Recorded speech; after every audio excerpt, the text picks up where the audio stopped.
Hey, you guys, sorry I didn't say goodbye. I know I get mad at that sometimes. I'm like, oh, okay, click. I don't mean to do that. It's just,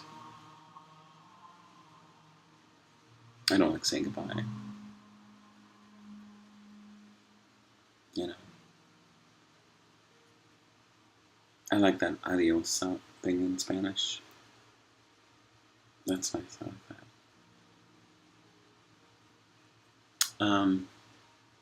I was going to tell you something else. I was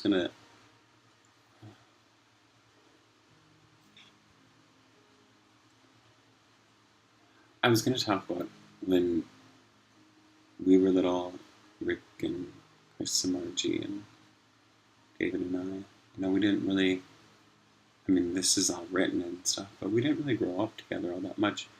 But we had a bond that was pretty incredibly strong.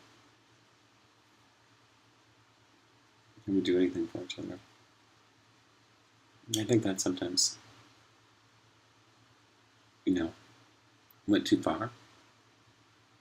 But, I think some intentions were tended to be well. And family, though, we stay together.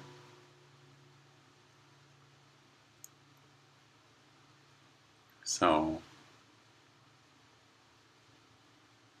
there's so many other things I'd like to tell you.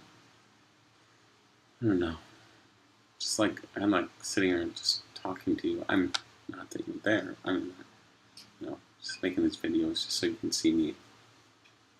It'd be nice if parents did that, like, I feel like I'm in prison, you know. In a lot of respects, I am. Prison of my own mind. My mind's, the self is just,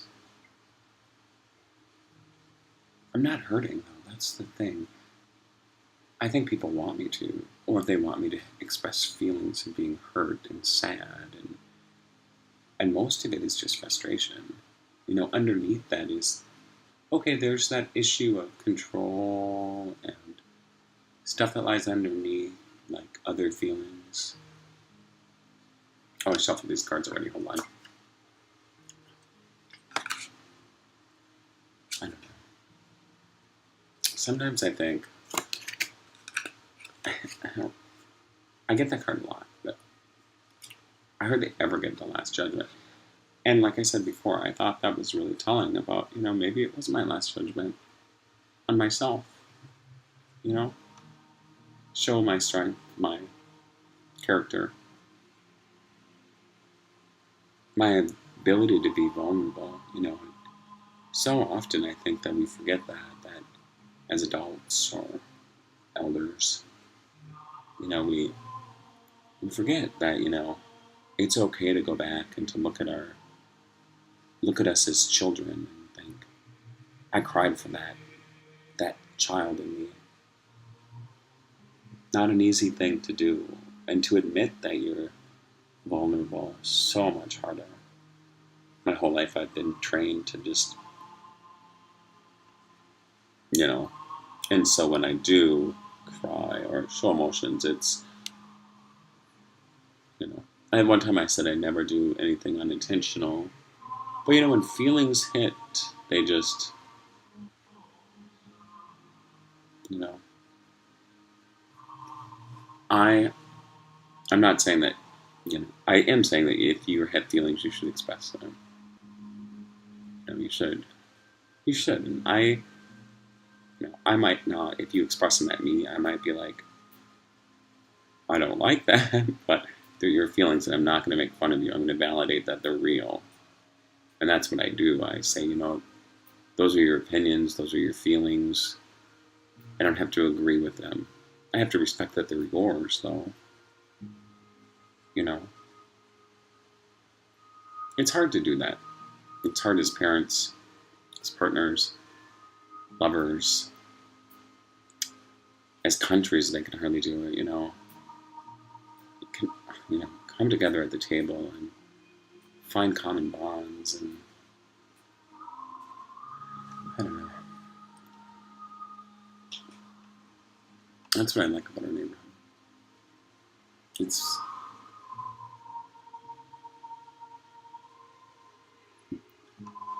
people are involved. Things are. I don't know. It's not that it has to be like that forever, but things change, and that's all right. And that's why I was talking about earlier about just either sitting back and watching, getting involved. In a way, I think I am involved just by talking to you and just by talking to the community about things to look at deeply inside yourself and say, is that really worth it? Is it worth? At one time I was working in this place and they fired me, and I was really vocal about the way they were treating people. I was like, these people haven't had a break for 8 hours. They need to go on break. And they're like, well, we don't have time right now. And I was like, that's ridiculous. When I was a nurse in the ER, I was like, it's time to go to break.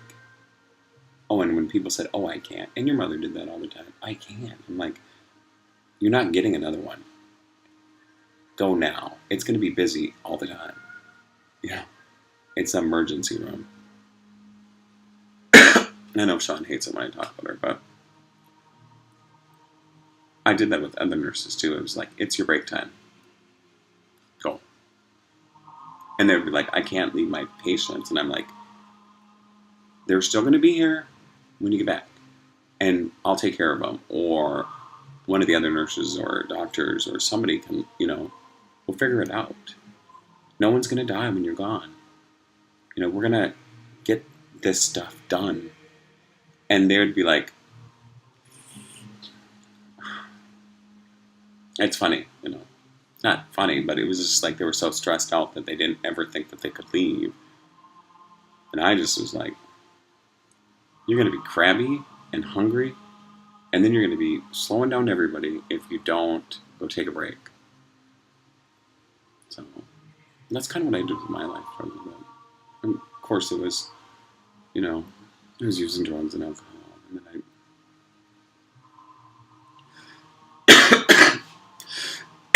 then sorry, it's incense. I took a break, and I was just like, I need to hold my life together, and I started reading a lot and studying, and I started really, my spirituality really just grew, and I started connecting with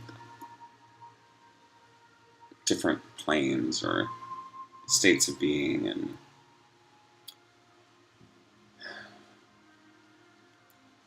that's when I met that one guy, and then I was like, his family said they were so happy I was in. I was like, well, honestly, my whole life people have been like,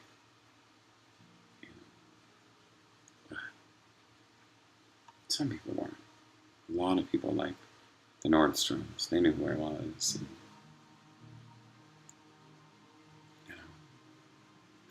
And there was people that were protecting me, my life, through my life. At first I thought they were trying to hurt me, and but your father's old now, and I don't know.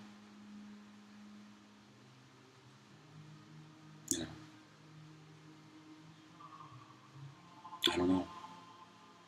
I think that sometimes people protect people out of their own fear of uncertainty, or that they don't want to give up power or control. I think real power and control comes when you can see the ability to just say, I can walk away from it. Just,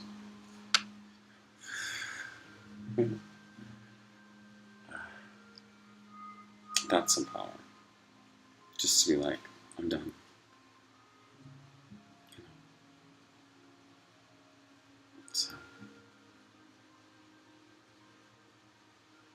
It's funny too. I look at my hands and I look at my eyes sometimes. And the other day I was talking. I was talking to your sister Chris, but she wasn't here. And I swear she could. She was reading like. I could feel her like presence around me, just like. I knew she was reading what I was writing. I know she felt hurt. I know she still loves me though. I still love her. I just can't talk to her right now. I have sent her emails. I can never. I always say I'm not going to talk to the family, and then I'm like the first person that's like, hey. I know. Just,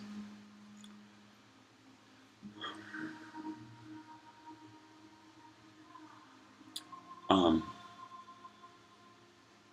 oh, it's not cold here. It feels good. The heat or the cold weather doesn't bother me at all. Your daddy's great. He's gotten acclimatized to any kind of weather or environment. So I was trying to send this to your teachers. Montessori school, I love that school. It's one thing your mom and I agreed on. Yeah. I like that you have a lot of diverse friends. It's important to get different perspective.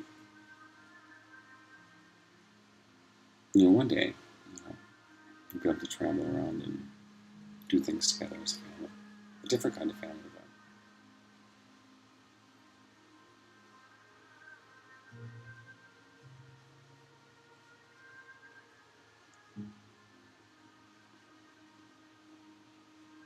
Anyways, the community, we should talk about that. This is kind of about the community, too. It's about family. It's about heart. And mind. I was thinking about those. I was thinking about this thing again. So, one of you guys.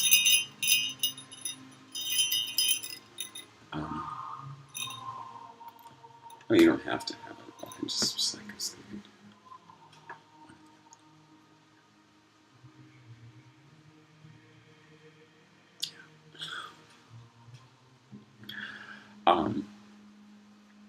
So, yeah, well, this has gone on another 12 minutes and was only these long talks. I was reading Thich Nhat Hanh's book,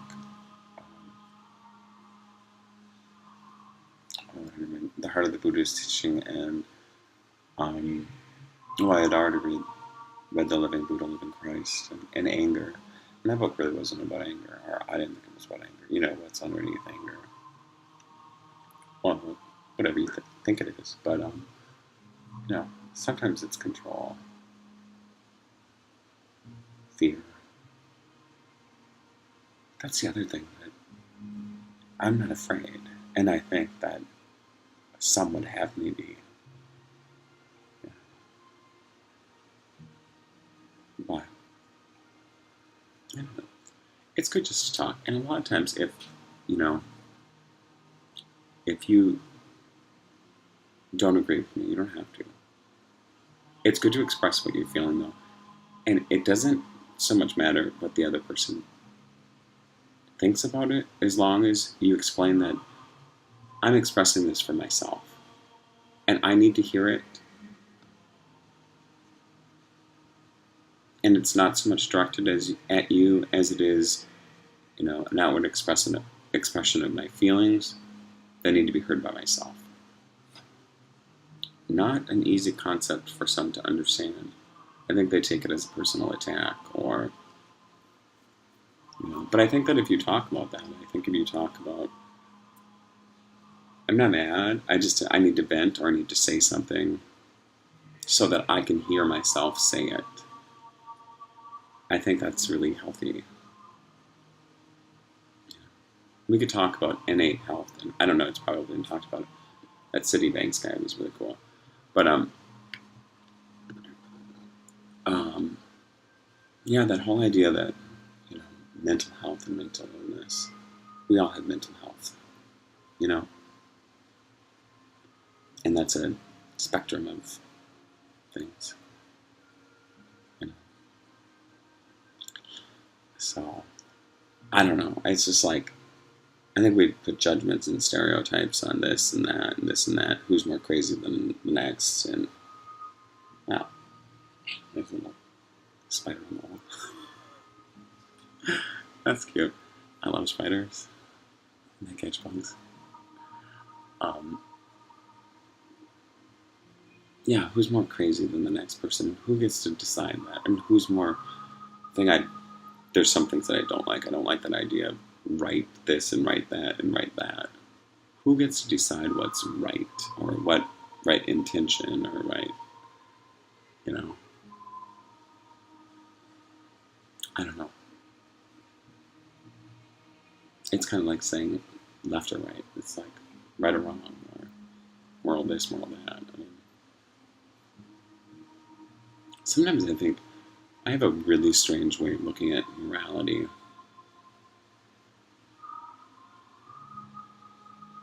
It's not so much about like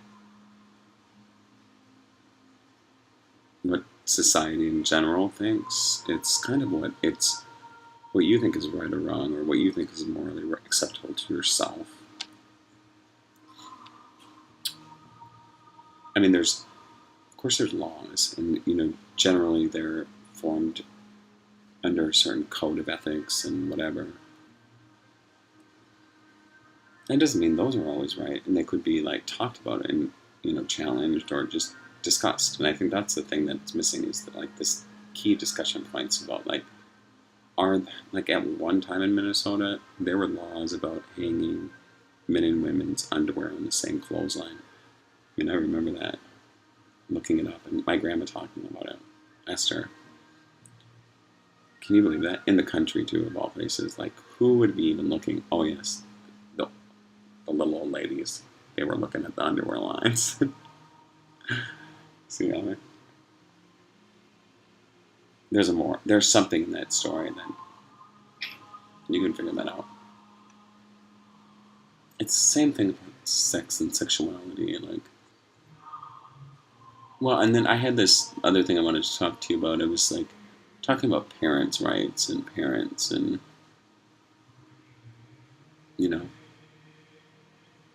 well, I don't want to get into that. That's a whole nother, yeah, hand on the fire. I don't want to start that right now. That fire.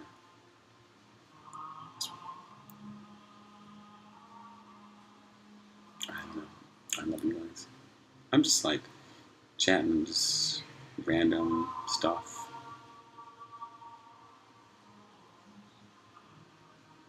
So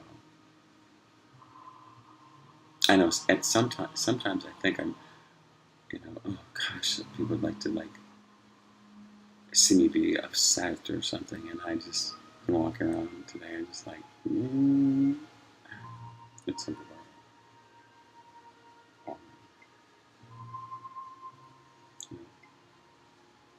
I've said I was happy either way. I mean, or just watching.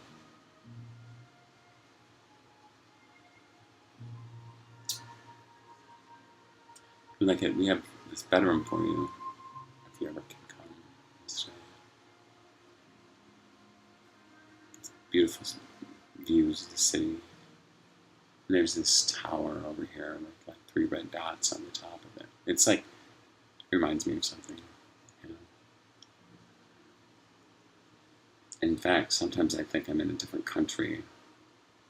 Like I was walking the other night with Sean, and it was like, oh, if I just close my eyes a little bit, I saw this countryside overlooking the ocean and like castles with moats. I mean, I was like, wow. And I could almost see like torches burning, and it was almost like we were some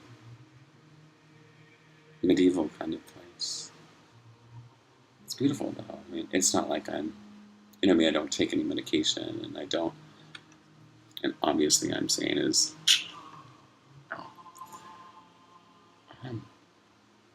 no, but I mean, I have a really vivid imagination, and I can just imagine almost anything. So,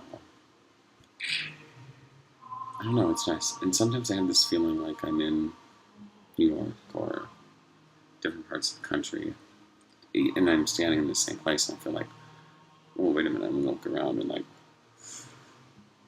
you know, and then I'm like, wow, I'm right here at the bus stop or at the table.